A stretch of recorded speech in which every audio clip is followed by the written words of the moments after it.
Good afternoon, everyone.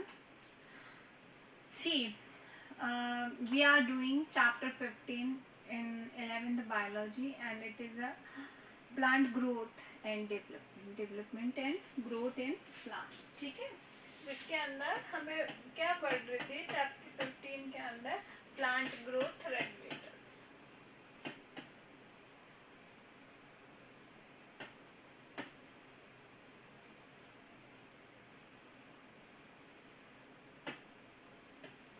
Plant growth regulators, in which we had completed auxine.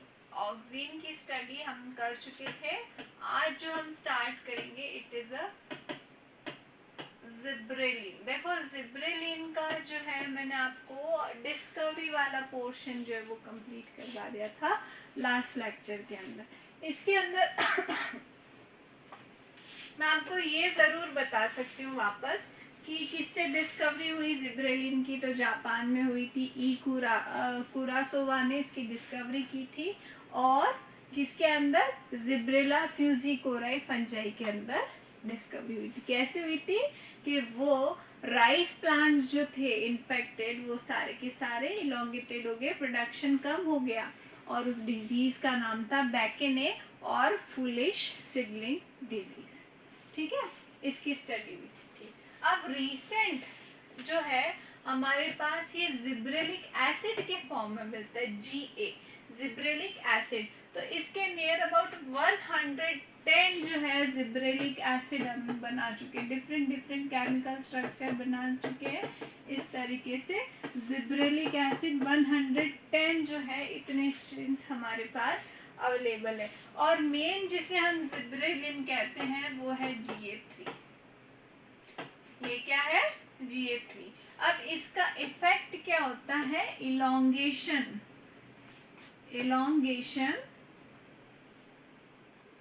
Of internodes. Internodes का elongation करना.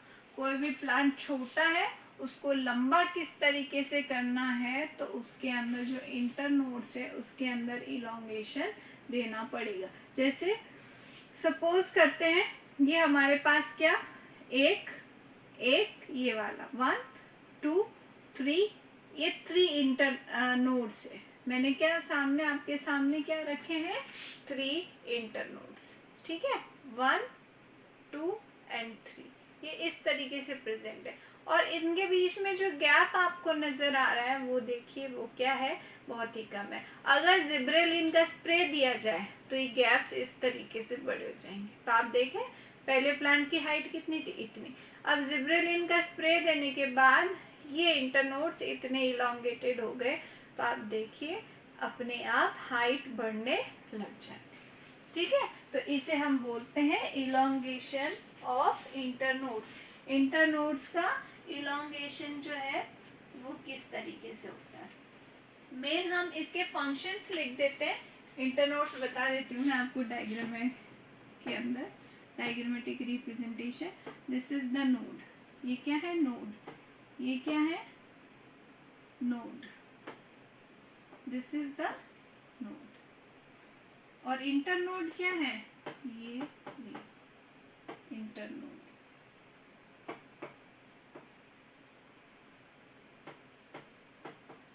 Internode दो node के बीच में जो स्ट्रक्चर या जो सेल्स प्रेजेंट होती है वो इंटरनोड को रिप्रेजेंट करती है. तो इनमें अगर GA3 से ट्रीटमेंट देते हैं हम तो कैसा होगा? इस तरह. मेरा नोड 1 नोड 2 नोड 3. तो आपने देखा पहले प्लांट की हाइट कैसी थी, अब कैसी हो? इंटरनोड्स में इलोंगेशन हो गया ना. ये देखो ये कौन कर सकता है? जिब्रेलिन. मेन फंक्शन होता है ये. दूसरे अब डिफरेंट फंक्शंस लिख लेते हैं.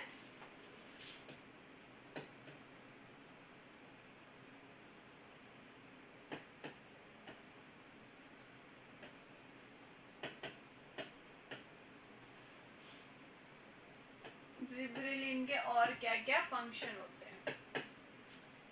पहला जो फंक्शन है इनिशिएट एक्सियल ग्रोथ. पहला फंक्शन क्या है? Initiate axial growth.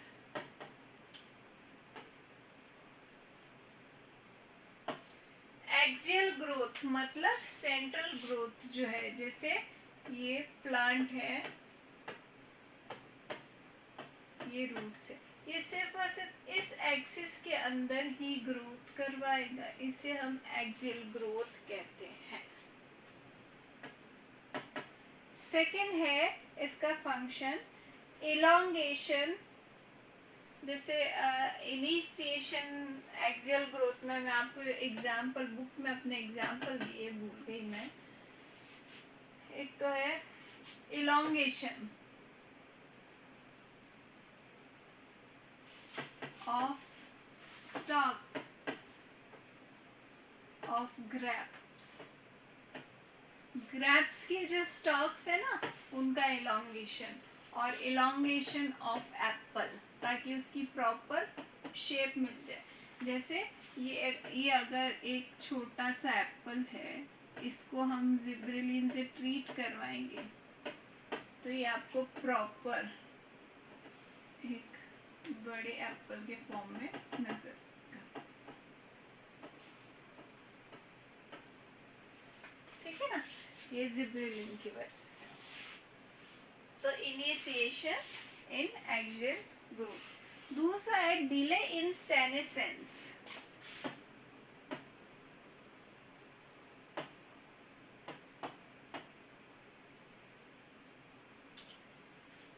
Delay in senescence.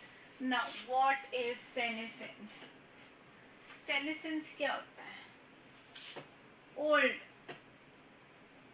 plant. Old age of plant. उसे हम क्या कहेंगे? senescence. प्लांट की पत्तियां झड़ने लग जाती है, प्लांट बूढ़ा सा होने लग जाता है, गिरने वाला मन। या लीफ की पर्टिकुलर हम बात कर लेते, लीफ की। जैसे ये प्लांट की एक लीफ है, इसकी एज खत्म हो गई, तो अब इसमें क्या होगा, इसको यहाँ से डिटैच कर दो और ये लीफ जो है झड़ जाती है ना, प्लांट से हट जाती है, उसे हम क्या कहते हैं? सेनेसेंस। या फिर फ्रूट जो है वो गिर रहे हैं, फ्लावर्स जो है गिर रहे हैं, तो गिरना नहीं है। सपोज करते हैं फ्लावर्स के अंदर सेनेसेंस हो रहा है, तो फ्लावर ही तो फ्रूट बनाएगा, फ्लावर फ्रूट नहीं बनाएगा। वो फ्रूट बनाएगा तभी तो हमें प्रोडक्शन करवाना है, हमें इकोनॉमी वाइज फायदा है, लेकिन फ्लावर तो पहले ही गिर रहा है, तो फ्लावर का क्या हो रहा है? सेनेसेंस हो रहा है। तो उससे कौन कंट्रोल करेगा? हम जिब्रेलिन से स्प्रे कर देंगे तो डिले इन सेनेसेंस। सेनेसेंस के अंदर क्या हो जाएगा? डिले हो जाएगा। ठीक है, आई होप वो 2 पॉइंट्स आर क्लियर। दोनों पॉइंट्स जो है आपको समझ में आ गए। तीसरा पॉइंट है आपका internodal elongation in sugarcane. Internodal elongation.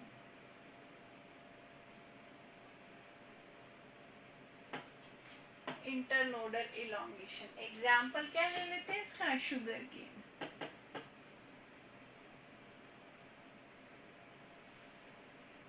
sugarcane है ना।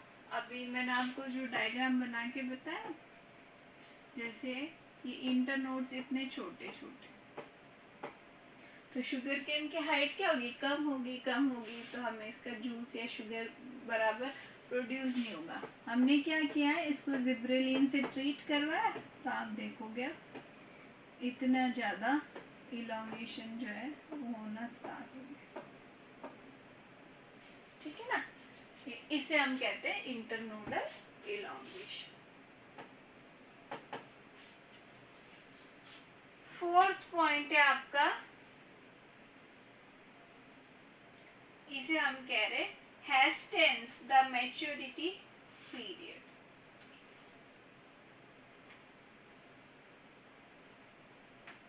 ठीक है, हैस्टेंस मैच्योरिटी पीरियड।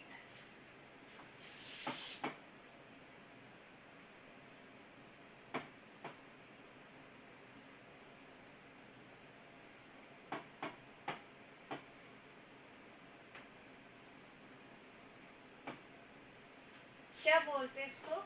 इसको कहते हैं अर्ली मेच्योरिटी।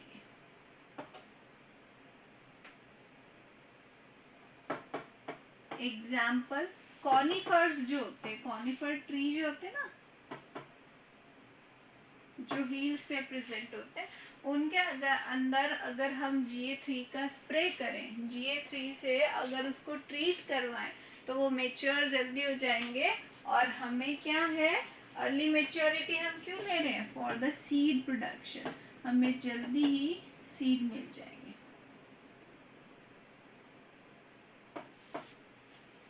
जल्दी ही क्या मिल जाएंगे, सीड्स मिल जाएंगे। तो 4 पॉइंट क्लियर है।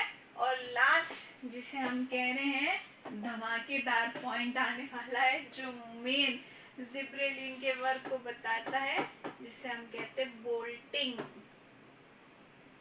Bolting effect. क्वेश्चन ये आता है, what do you mean by bolting effect? आप बोल्टिंग इफेक्ट से क्या समझते हो? तो it is a internode elongation just prior to flowering. क्या है ये बोल्टिंग? इंटरनोड, नेक्स्ट पे ले लेते हैं हम, 5th पॉइंट है बोल्टिंग।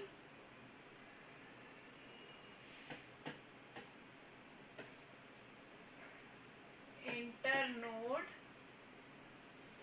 elongation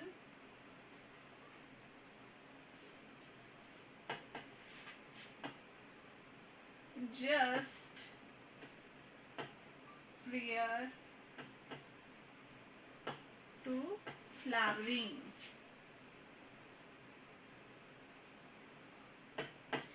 फ्लावरिंग से जस्ट पहले इंटरनोड का एलोंगेशन। जैसे इसके अंदर एग्जाम्पल क्या लिख सकते हैं, बोल्टिंग इफेक्ट आपको शुगर केन में देखने को मिलेगा, आपको बीट में देखने को मिलेगा, एंड कैबेज के अंदर, और बहुत सारे ऐसे प्लांट जो रोजेट कंडीशन के अंदर प्रेजेंट होते हैं।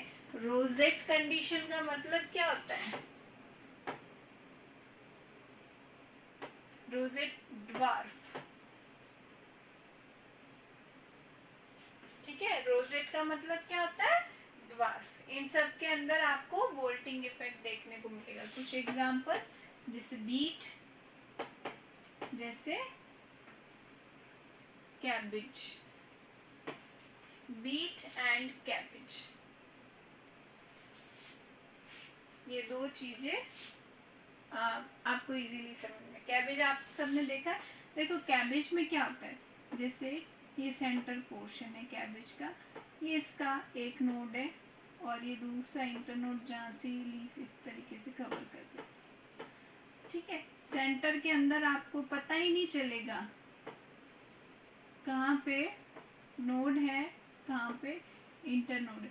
जहाँ जहाँ से लीव्स निकल रही है ना, वो सारे नोड्स है, और उनके बीच में क्या है, इंटरनोड। तो कैबेज का स्ट्रक्चर कुछ ऐसा होता है। रोजेट है ना, ड्वार्फ प्लांट्स है, यही मैंने इसको GA3 से ट्रीट कर दिया, तो आपको ये लीफ अलग दिखेगी, ये लीफ अलग दिखेगी, ये लीफ अलग दिखेगी।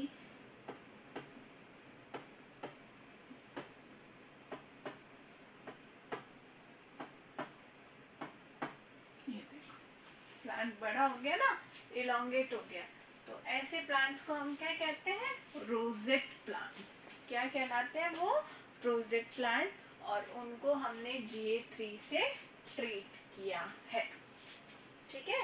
This is the bolting effect. ये आपका था gibberellin.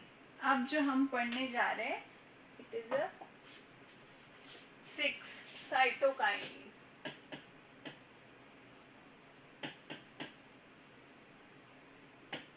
Not 6 point, it is a third point, third plant growth regulator actually.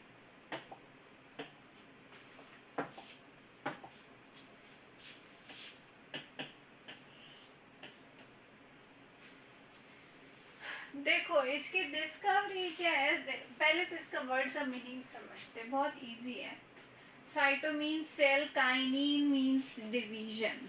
क्या करवाएगा ये? सेल डिवीजन करवाएगा। ठीक है, इसकी जो डिस्कवरी हुई थी वो जियाटीन के फॉर्म में हुई थी।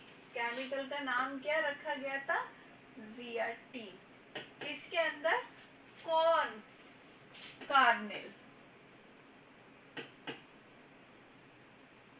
है ना, कॉर्न जो हम खाते हैं ना, मक्का, उसका जो कार्नेल जो खाते हैं हम, उसके अंदर, और दूसरा कोकोनट मिल्क के अंदर।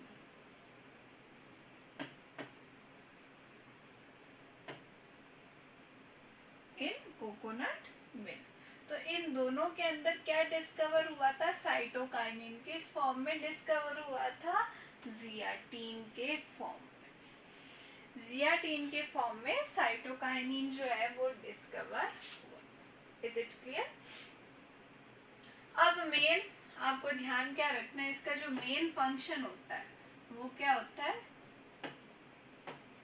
सेल डिवीजन करवाना।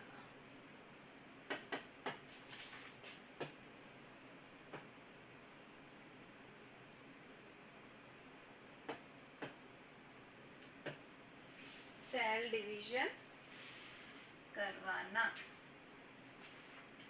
मेन फंक्शंस देख लेते हैं। पहला तो हमने लिख ही दिया, सेल डिवीजन। दूसरा जो इसका फंक्शन होता है, it produce new leaves and chloroplast.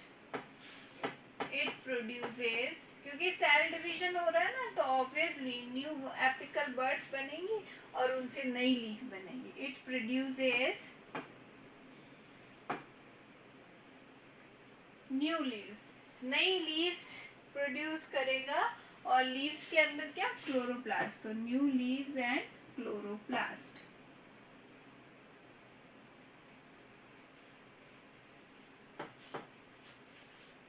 ठीक है।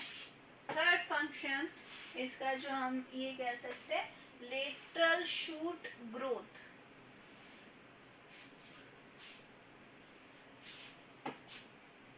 लेटरल शूट ग्रोथ, साइड से जो स्टेम के अंदर ग्रोथ होती है ना, लेटरल शूट ग्रोथ को भी इनिशिएट करता है। और क्या हमने कहा? सेल डिवीजन करता है, तो हम ऐसे भी लिख सकते हैं, delay in senescence.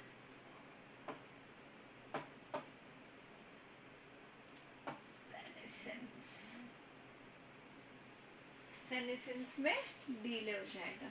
So they are the main functions. देख लो आप, ये सारे क्या है? मेन फंक्शंस है साइटोकाइनिन के। इस तरीके से साइटोकाइनिन जो है वो वर्क करता है। कोई प्रॉब्लम है तो आप पूछ सकते हैं इसके अंदर, नहीं है तो फिर देख लो।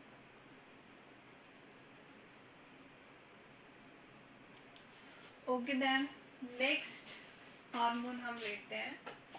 It is a cytokinin, sorry, ethylene.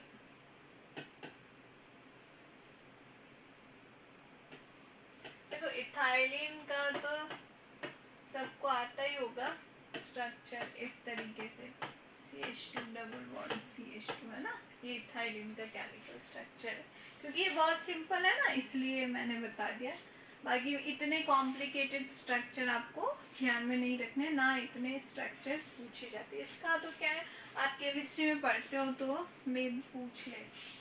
Ethylene एक ऐसा हार्मोन है जो गैसियस फॉर्म में प्रेजेंट होता है।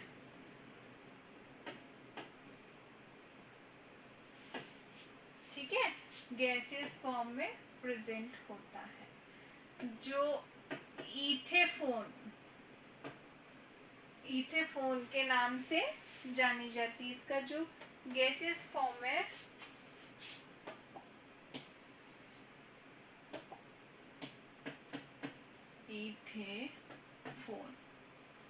इथेफोन गैस के नाम से जानी जाती है। ये क्या करता है? ये रेस्पिरेटरी रेट को बढ़ा देता है, या रेस्पिरेशन रेट जो है इंक्रीज कर देता है। रेस्पिरेशन रेट को क्या कर देता है, इंक्रीज कर देता है, जिसे हम कहते हैं रेस्पिरेटरी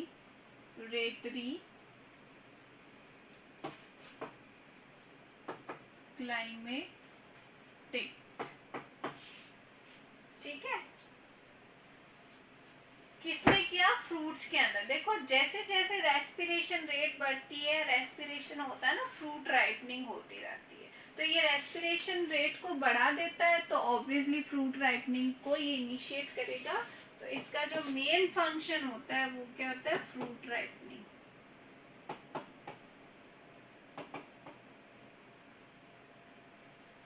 क्योंकि ये रेस्पिरेशन रेट बढ़ा रहा है, फ्रूट को राइपन कर रहा है, मतलब एक न्यू फ्रूट को ये ओल्ड फ्रूट में कन्वर्ट कर रहा है। तो हम ऐसा भी बोल सकते हैं, it initiate senescence and abscission.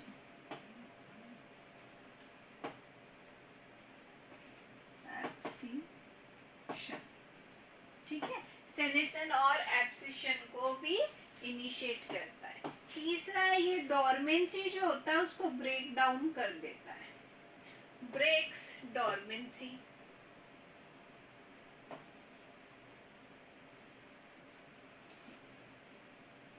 Dormancy को क्या किया है, ब्रेक डाउन कर देता है।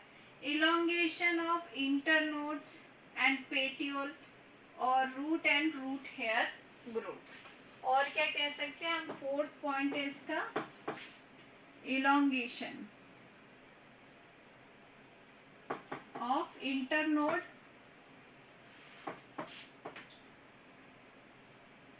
And petiole. और फिफ्थ है root and root hair growth.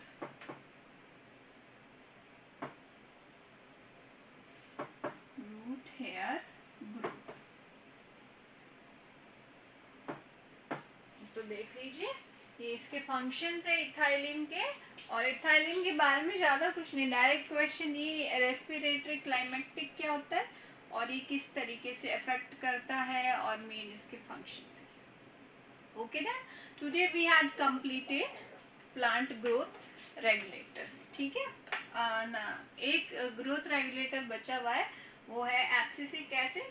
वो हम कल की क्लास के अंदर पढ़ेंगे उसको, abscisic acid. Okay then, bye bye.